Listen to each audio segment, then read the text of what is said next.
is to hear a resource person. So I'd like to give the floor to Ms. Neng Tamano. I know she's one of the ones with concern about the operations of ABS CBN, and I'd like to give you the opportunity to air that out. Thank you, Your Honor. Your Honor, we have 11 points to present, and after which we will answer the question of Senator Bato de la Rosa regarding the cease and desist order. FICTAP has no business or concern with the renewal of the ABS CBN franchise. That is for Congress to decide. Second, we are here to inform the Congress about the violation of ABS CBN TV Plus black box. Third, the ABS CBN is using free-to-air TV frequency that belongs to the government. Fourth, that the ABS CBN TV Plus black box is anti-poor because it discriminates generic black boxes from accessing the same free-to-air public TV frequency. The generic box is only less than 400 pesos. The ABS CBN TV Plus black box is 1,499 pesos. Fifth, the ABS CBN TV Plus black box is like putting a private toll gate in EDSA. Six, ABS CBN went beyond their franchise by making the 9 million Filipinos pay for the TV Plus black boxes to exclusively access program service using public free-to-air TV channel. This is a monopoly on government resources. 7, ABS-CBN ignored and blatantly disregarded NTC cease and desist order during the Pacquiao-Mayweather fight. 8, ABS-CBN continues to violate the terms of their test broadcast by continuing to charge the public without a license. 9, the unlicensed ABS-CBN TV Plus black box also cost our organization composed of micro, small, and medium cable TV operators usually owned by OFWs to lose business with their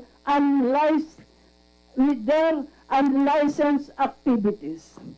10, we at FICTAP pray to impose fines and other penalties for the operation of ABS-CBN TV Plus box without first securing the proper legal permits and authorities, and to order the permanent cessation, termination of the operation of ABS-CBN TV Plus.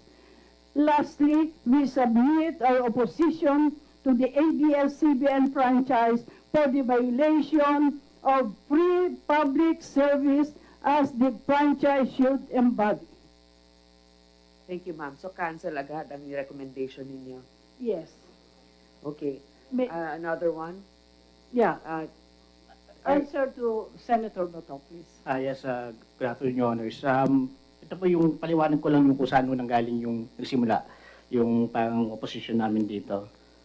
We're not opposing ABS-CBN, yung sa legacy niya, yung mga nagagawa ko na para sa bayan, naintindihan ho natin yun. We're talking about specific incidents. So, basically, nag-start siya doon sa transition from the analog to the digital na all this time, 2012 hanggang ngayon, sinishepherd po ng NTC. At ang dami yung, sa totoo lang, ang daming efforts po na ginawa ng NTC to maganda yung, para maging maganda yung transition. Kasama ko yung KBP, yung grupo namin and other stakeholders. So, hindi yung totoo na wala silang ginagawa. Actually, ang dami yung hearing na hinuhold para ano ba ang pupwede during the different stages of the transition. Eventually, hanggang magkaroon tayo ng annual shutdown, which is previously dapat 2015 na move. Kasi hindi pwede, hindi kaya ng merkado or for other reasons. Pero basically, naglalabas po ng mga issuances sa NTC, saka nag-hearing po kami para mapag-usapan kung paano gagawin yon. Noong pong March 30, 2015, nagkaroon po ng demonstration permit yung ABS-CBN Corporation and Amtara Broadcasting Network. So, i-demo nila dapat yung digital ISDBT na digital standard using channel 43, channel 37. Ang inapprove sa demo permit nito, March 30, 2015, anim na area po. So, nakalagay dito, the intended coverage area shall be limited to Metro Manila, Bulacan, Rizal, Cavite, Laguna, and Metro Cebu. After po noon, on March 30, 2015, na lumabas yung demonstration permit, nag-advertise na po si ABS CBN, may mga commercials po siya sa mga other, pinapakita ho nila doon sa commercial nila na ang coverage area nila, yung ang anim na nabanggit, pero may dagdag po. Pampanga, Nueva Ecija, Tarlac, Pangasinan, Benguet. So yung 5 po na yon, wala po sa demo permit dated March 30, 2015. Aside from that, nag-advertise din po sila nung pay-per-view ng Battle for Greatness, Pacquiao Mayweather, scheduled for May 3, 2015 po. So nung nakita po namin yon, nag-report po kami sa NTC, yung binabanggit ni Sir na kami actually nag-complain. So ang ni-raise namin na issue is, since demonstration permit pa lang siya, well actually, ba't sila nagbibenta? Pangalawa, ang nakalagay sa demonstration permit ito sa 6 lang na areas, bakit yung ina-advertise na at ang coverage na is 11 areas na kagad, wala pang isang buwan yung tumatakbo, tapos bakit meron silang pay-per-view ni Pacquiao? So, ang nangyari po doon, nagkaroon po ng letter na nabanggit ni Senator Bato kanina, na dated April 29, 2015, na pinareceive din mo ng NTC doon sa ABS on the same date. Sinasabi ho doon, to summarize, no, in view of the foregoing, you are hereby directed to refrain from offering any paid television service in your DTT trials, kasi trial nga ho siya, until such time that the Commission has come up with appropriate guidelines for the same. So, for their compliance and guidance. Come May 3 po, pinalabas pa rin ho yung pay-per-view nila at hindi nila binalik yung nakolekta ng bayad sa tao. So as a result of that po, pinagharap po ng NTC, yung grupo namin, pati representatives from ABS CBN to address the issue. So, question nga ho namin noon kung bakit nag-pay-per-view sila and bakit despite the guidance from the NTC, tinuloy pa rin nila. At that time, ang sagot was that it was more or less too late in the day na na hindi sila tumuloy. So, tinuloy nila. So, nagkaroon po ng ang subsequent consultations after that na para nga kasi nga test broadcast siya para maayos, we backed off. Totoo po yung sinabi ni Com doon na we backed off, to be honest with you guys, para ma-address ni ABS-CBN with understanding na ayusin nila yung permit. Kasi gusto naman talaga yung patungo transition from na analog to digital. Going back to the permit na binanggit namin sir, kanina, yung permit nila shall be temporary and shall be valid until June 30, 2015. So technically, nag-expire siya noong June 30, 2015. At least itong yung permit na to.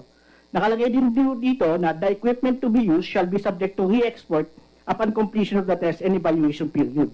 So yung ginamit na transmitter, as per this demo permit, dapat iaangkat palabas ulit. Binanggit din dito that the frequency assignment for test broadcast shall be temporary.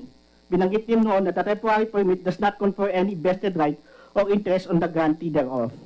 After yung consultations na nag-back off po kami, our assumption was that aayusin na yung papers dito. So nag-continue po yung transition from analog to digital, yung preparations rather.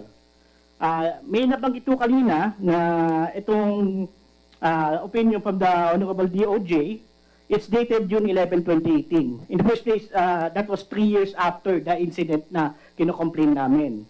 Secondly, as nabanggit na nga ho nila the opinion is qualified in the sense that it's subject to na kailangan pa rin may permit. Although the franchise itself, the scope of the franchise of ABS CBN Corporation under Section 1, may commercial purposes nga nakalagay doon, po pwede, as all franchises have, yung sa Section 3 po, nakalagay po doon na kailangan dumangka pa rin sa NTC.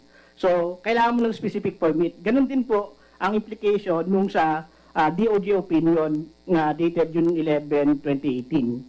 So, sa amin po, kailangan pa rin po kumuha ng permit na nakakalagay po doon na pwede sila mag-pay TV. Specifically, na multiple channels, tapos pay TV from a free TV frequency.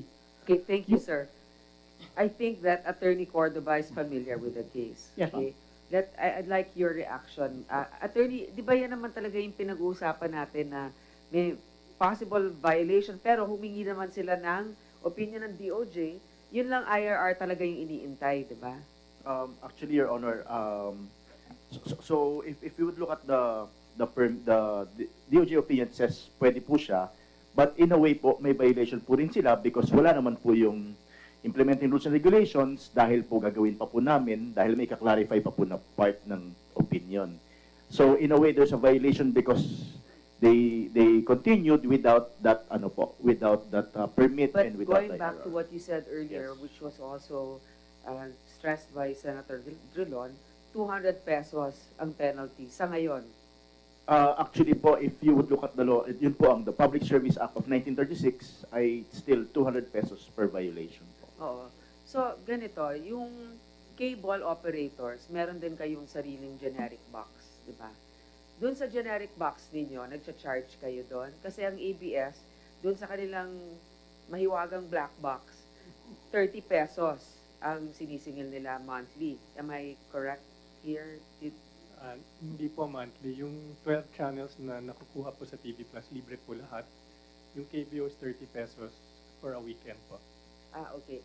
Kayo ba nagcha-charge rin, Ms. Tamano?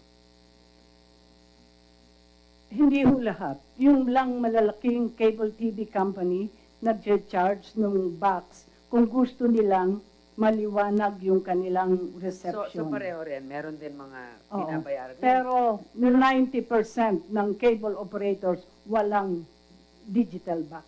Oo, kasi- Puro analog. puro analog. Kailangan nga mag-migrate. Di ba yun ang sinasabi din ng gobyerno? And it takes a lot of capital to be able to migrate. Now, my question also, ma'am, is, kasi sinasabi nyo, dun sa box na generic, hindi pinapayagan ng ABS na pumasok yung ibang mga programs nila. Tama po ba yun? Oo.